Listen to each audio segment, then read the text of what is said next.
Hi welcome to Shereen's kitchen. இன்றைக்கி நம்ம ஷெரீன்ஸ் கிச்சனில் ஒரு அருமையான ரெசிபி என்னென்னு பார்த்தீங்கன்னா அஸ்மாவும் அஸ்பக்குக்கும் ரொம்ப பிடிச்சமான ஒன்று தான் பண்ண போகிறோம். இந்த ரெசிபி செஞ்சு ரொம்ப நாள் ஆச்சு, ரொம்ப நாளுன்னு ரொம்ப மாதங்களே ஆயிடுச்சு. ரெண்டு பேருமே விரும்பி கேட்டது தான் இன்றைக்கி செய்ய போகிறேன். எல்லாம் ஸ்கூல் காலேஜுக்கு தான் செஞ்சு கொடுத்து அனுப்பிச்சிடுவாங்க. ஆனால் நான் அவங்க ரெண்டு பேரும் வீட்டில் இருக்கிறப்ப செஞ்சு கொடுத்துருக்கேன். ஏன்னா அவங்க வந்து சொல்லிக்கிட்டே இருந்தாங்க, ஏம்மா இந்த மாதிரிலாம் செஞ்சு கொடுமா எங்களுக்கு வேணும் அப்படின்னு சொல்லிட்டு. அது என்னன்னு கேட்டிங்கன்னா நீங்களே சிரிச்சிருவீங்க ஒரு செகண்டு. லெமன் சாதமும் உருளைக்கிழங்கு மசாலாவும் தான் கேட்டாங்க. அதே தான் செய்ய போகிறோம். இப்போது ரொம்ப ஈஸியானது தான், ஆனாலும் அவங்க விரும்பி கேட்டதுனால நான் செஞ்சேன். எனக்குமே ஒரு ஆசை வந்துருச்சு அவங்க கேட்டதுமே. லெமன் ரைஸ் நம்மளும் சாப்பிட்டு ரொம்ப மாதங்களாச்சு, சரி செஞ்சுருவோம் அப்படின்னு சொல்லிட்டு இன்றைக்கி நம்ம அதை தான் செய்ய போகிறோம். இந்த கல்யாண வீட்டுங்கள்ல எல்லாம் பார்த்தீங்கன்னா உருளைக்கிழங்கு பட்டாணி போட்டு ஒரு மசாலா செஞ்சு சைடிஷ்க்கு வைப்பாங்க பார்த்தீங்களா, அந்த மசாலாவும் லெமன் சாதமும் தான் இன்றைக்கி நம்ம பண்ண போகிறோம். ஒரு டம்ளர் அளவுக்கு பச்சை பட்டாணி ஒரு 8 மணி நேரத்துக்கு முன்னாடியே ஊற வச்சு எடுத்துருக்கேன். அதில் உருளைக்கிழங்கு சேர்த்து போட்டுடலாம்.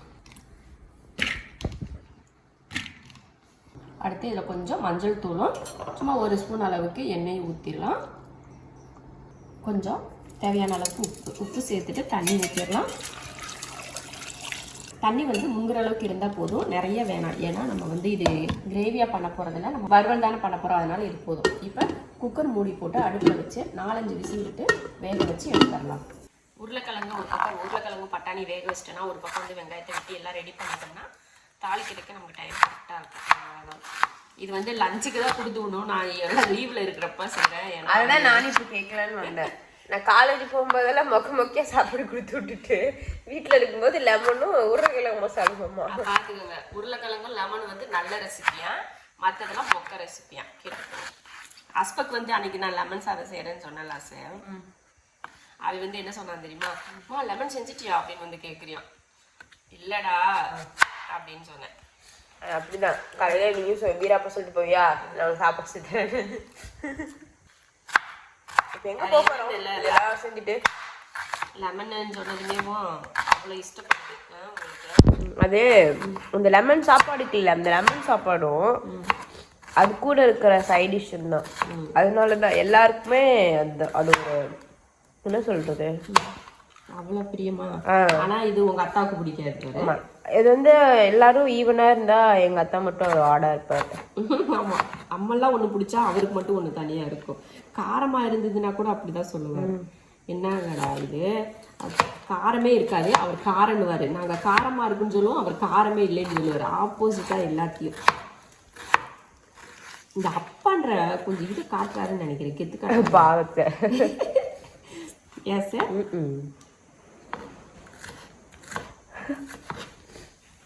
அவ்வளோதான். 2 பெரிய வெங்காயம் வெட்டியிருக்கேன். வெங்காயம் பெருசு அதிகம், பெரிய வெங்காயம் வந்து 2 போதும். நானாக இருந்தால் இந்த நீ ஒரு வெங்காயம் வெட்டுற நேரத்தில் 10 வெங்காயம் வெட்டியிருக்கேன். ஆமாம், நீ வெட்டியிருக்கேன். இது வந்து இந்த தக்காளி மட்டும் வெட்டிட்டு அதுக்கப்புறம் கொஞ்சம் பூண்டு, அதுக்கப்புறம் இஞ்சி. பூண்டு வந்து தட்டி போட்டுறது. இது வந்து கொத்தமல்லி, தக்காளி. சாப்பாடாக வச்சு விட்டுருக்கு, விசில் வந்துருக்கு. இது வந்து உருளைக்கிழங்கு வெந்துட்டுருக்கு. பட்டாணியும் உருளைக்கிழங்கு நல்லா குலைவாக வெந்துருச்சு. இப்போ தாளிச்சு விட்டுறலாம். ஒரு கடாய் வச்சுட்டு எண்ணெய் ஊற்றிடலாம். பக்கத்துல எல்லாம் வேலை போயிட்டு ஏதோ டைல்ஸ் அறுக்குறாங்க போல, டைல்ஸ் ஓட்டிட்டு இருக்காங்க பக்கத்து வீட்டில். அதனால ஒயின்னு சத்தம் கேட்கு. எண்ணெய் காஞ்சதுமே ஒரு 1/2 ஸ்பூன் அளவுக்கு சோம்பு, கொஞ்சமாக பூண்டு, இந்த மாதிரி ஒரு 4-5 பூண்டு சின்னதாக வெட்டிக்கோங்க. இல்லைன்னா பொடி பொடியாக கூட தட்டி கூட எடுத்துக்கலாம். அடுத்து 2 பெரிய வெங்காயம் அதே வதக்கிடுங்க. ரொம்ப பொன்னிறமாலாம் வதக்க வேணாம், சும்மா அந்த பச்சை வாடை போகிற மாதிரி வதக்கிக்கிட்டா போதும். வெங்காயம் வதக்கிறப்போ அந்த சோம்பு மனம் அவ்வளோ அருமையாக இருக்குது. அதுக்காக சோம்பு வந்து போடுறப்ப பார்த்தீங்கன்னா ரொம்ப கருகிற மாதிரி நீங்கள் போடக்கூடாது. அந்த சோம்பு வந்து லைட்டாக பொரிஞ்சு அந்த மனம் வெளியில் வந்தால் போதும். அந்த சோம்போட கலர் வந்து மாறாமல் இருக்கணும். அப்படி நீங்கள் தாளிச்சிங்கன்னா அந்த சோம்போட மனம் வந்து சூப்பராக இருக்கும். உங்களுக்கு அப்படியே வீடே மணக்கும். மணக்குதா? எப்படி மணக்குதுன்னு ஆமாம் பார்த்துக்கோங்க. நம்ம பாஸ் வந்துட்டாரு. உங்கள் வேலையை நான் பார்த்துட்டு இருக்கேன், தலையெழுத்துறான்னு. நான் கேட்பேன் 2% தரணும். ஏமா நீங்கள் ஊருக்கு போனதுலேருந்து நான் தான் எடுத்து கொடுத்துட்ருக்கேன். இஞ்சி பூண்டு பேஸ்ட்டு போட்டு அடுத்து ஒரு தக்காளி, சின்ன தக்காளியாக ஒரே ஒரு தக்காளி.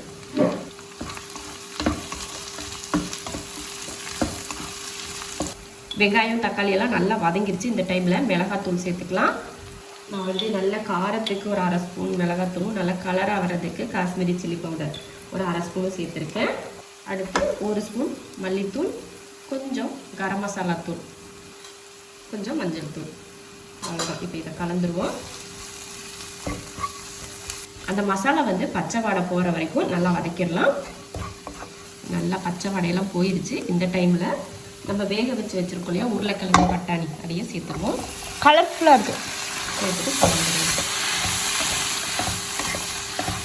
பட்டாணி பார்த்தீங்கன்னா 1-2 குழஞ்சு, அப்புறம் ஒரு சிலது வந்து நல்லா முழுசாகவும் இந்த மாதிரி இருக்கிறப்போ நம்ம மசாலா இந்த மாதிரி கெட்டியாக வைக்கிறப்போ சைடிஸ் எல்லாம் சூப்பராக இருக்கும். குழஞ்சும் இருக்கணும், குழையாமலும் இருக்கணும், அந்த மாதிரி இருக்கணும். இப்போ நல்லா கிளறி விட்டுருக்கேன். இந்த டைமில் உப்பு பத்தலைன்னா கொஞ்சம் உப்பு சேர்த்துக்கலாம். கொஞ்சமாக சேர்த்துக்கணும். அந்த மசாலாலாம் சேர்த்துருக்கோம் இல்லையா, அதுக்காக மட்டும் கொஞ்சமாக இந்த மாதிரி சேர்த்துக்கணும். அதிகம் சேர்க்கக்கூடாது. ஏன்னா நம்ம முன்னாடி வேக வைக்கிறப்பே உப்பெல்லாம் போட்டு தான் வேக வச்சுருக்கோம். அதனால் நிறைய சேர்த்துருக்கீங்க. ஒரு 2 நிமிஷத்துக்கு அடுப்புலையே இருக்கட்டும். சிம்மில் வச்சுக்கோங்க அடுப்பு. அவ்வளோதான். நல்லா ஒரு 2 நிமிஷத்துக்கு இந்த மாதிரி வதக்கி விட்டாச்சு. நல்லா மசாலா அந்த உருளைக்கிழங்குல இறங்கியிருக்கும். இந்த டைமில் பார்த்தீங்கன்னா கொஞ்சம் கொத்தமல்லி தூவிடலாம். தூவிட்டு கிளறி அவ்வளோதான். அருமையான ஒரு உருளைக்கிழங்கு பட்டாணி மசாலா கல்யாண வீட்டு ஸ்டைலில் ரெடி பண்ணிட்டோம். தண்ணி எல்லாம் நல்லா வற்றி நல்லா கெட்டியாக இருக்குது பாருங்கள். அவ்வளோதான், அருமையாக ரெடி ஆயிடுச்சு. அவ்வளோதான். இப்போ அடுப்பு ஆஃப் பண்ணிக்கலாம். அடுத்ததாக லெமன் தாளிக்கிறதுக்கு எண்ணெய் ஊற்றிக்கலாம்.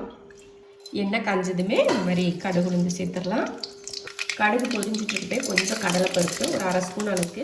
அஸ்மாவுக்கு வந்து கடலைப்பருப்பு போட்டால் பிடிக்காது. ஆனால் வந்து நான் சொன்னேன் போடாதமான்னு. அஸ்பக்குக்கு வந்து கடலைப்பருப்பு போட்டால் பிடிக்கும். இதில் அவன் அதனால வந்து அவனுக்கு பிடிச்சனாலே எங்கள் அம்மா போட்டாங்க. எனக்கு பிடிக்கும் அப்படிங்கிறனால கடலைப்பருப்பு போடலை. பொன்னிறமானதுமே கொஞ்சம் பூண்டு ஒரு 2-3 பூண்டு பல் பொடியாக வச்சுருக்கேன், அதையும் சேர்த்துடலாம். அடுத்து 3 பச்சை மிளகாய், கொஞ்சம் கருவேப்பிலை. நல்லா வந்து பச்சை மிளகாய், பூண்டு, அப்புறம் கடலைப்பருப்பு எல்லாம் நல்லா வதங்கிடுச்சு. இப்போ உப்பு சேர்த்துக்கலாம். உப்பு, கொஞ்சமாக மஞ்சள் தூள். இப்போ அடுப்பு ஆஃப் பண்ணிடுவோம். லெமன் புளியில் அடுப்பு ஆஃப் பண்ணிட்டு புளியும். இப்போ வந்து அடுப்பு ஆஃப் பண்ணி கொஞ்சம் நேரத்துலேயே லெமனை ஊற்றிடலாம். நான் வந்து 2 லெமன் புளிஞ்சிருக்கேன்.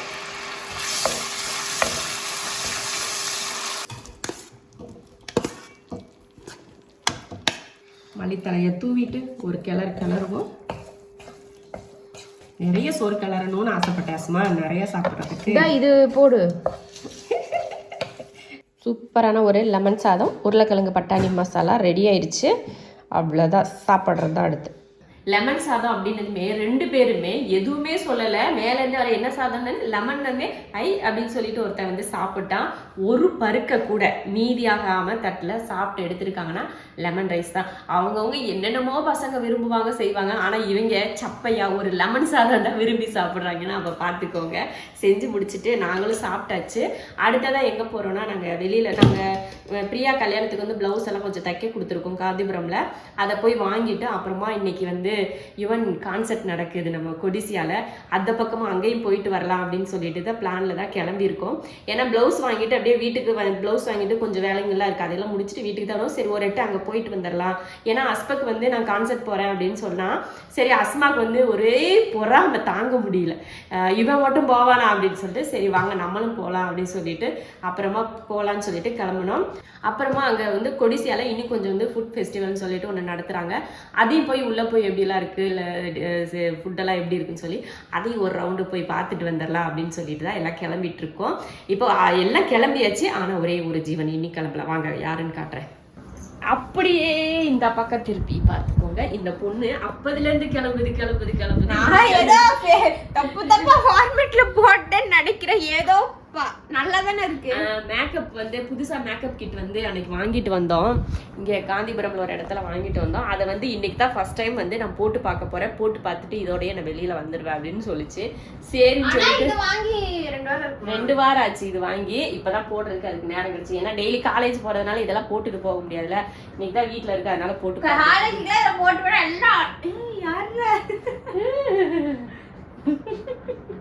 மேக்கப் போட்டு இருக்கிறதுனால வெளிச்சம் தெரியுதா? நல்லா வெளிச்சமா பளிச்சுன்னு தெரியுதா மூஞ்சி?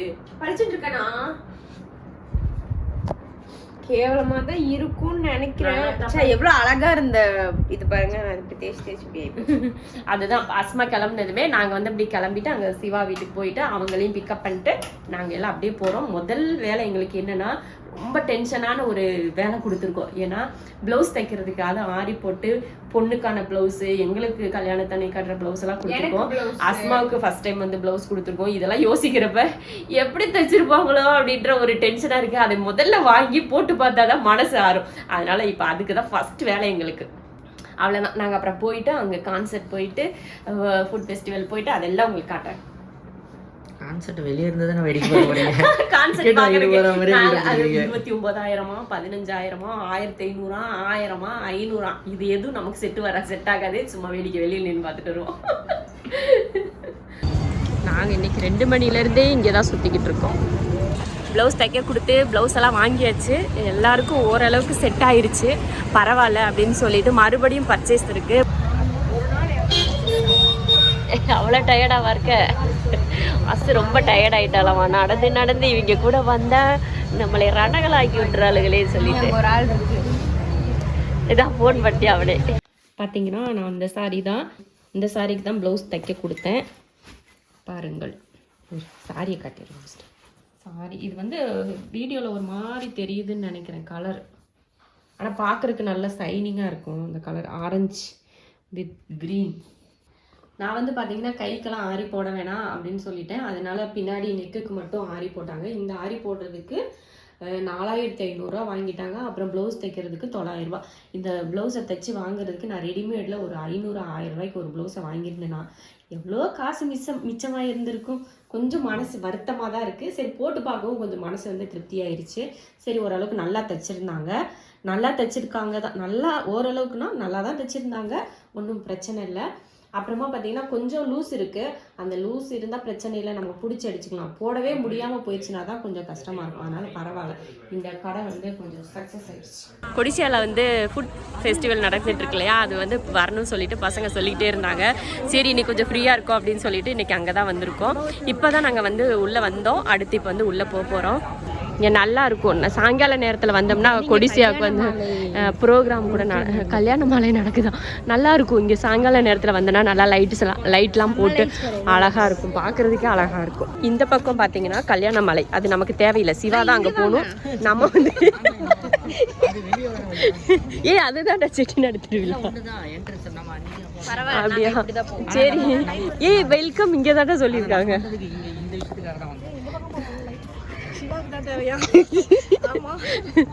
இந்த பக்கம் தான் நமக்கு தேவை. அந்த பக்கம் அது சிவாவோட ஏரியா. அதனால நம்ம இந்த பக்கம் போய்க்கலாம்.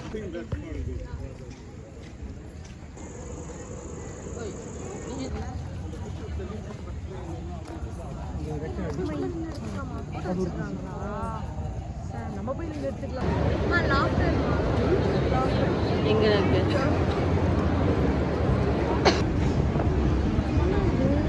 அதான் அங்கே வயர் கூட அங்கே முன்னாடி வச்சுருந்தாங்களே, அந்த கூட பின்னிட்டு இருக்காங்க. இவ்வளோதான் இருக்கா கடையில்? நாங்கள் வந்து செட்டிநாடு ஃபுட் ஃபெஸ்டிவலுக்கு வந்தோமா, சாப்பிட்லான்னு பார்த்தா ரெண்டு பஜ்ஜி வந்து 40 ரூபா சொல்கிறாங்க. சரி வேறு வழி இல்லைன்னு சொல்லிட்டு நாங்கள் 6 பேர், அதனால 3 பஜ்ஜி. இது எதுக்கு 60 ரூபா பிரியா? சில்லி கோபிக்கு 60 ரூபாயா? சரி அது கூட பரவாயில்ல, ஓகே தான். அப்போ காஃபி 30 ரூபா கொஞ்சம் ஜாஸ்தி. டீ காஃபி ரெண்டுத்துக்குமே 30 ரூபா ஜாஸ்தி. அதே போல் நிறைய வெரைட்டி எல்லாம் இங்கே ஒன்றுமே இல்லை. எல்லாம் காலி பண்ணிட்டாங்களோ என்னவோ தெரியல, எதுவுமே இல்லை. ஏரியாவை காலி பண்ணுவோம்.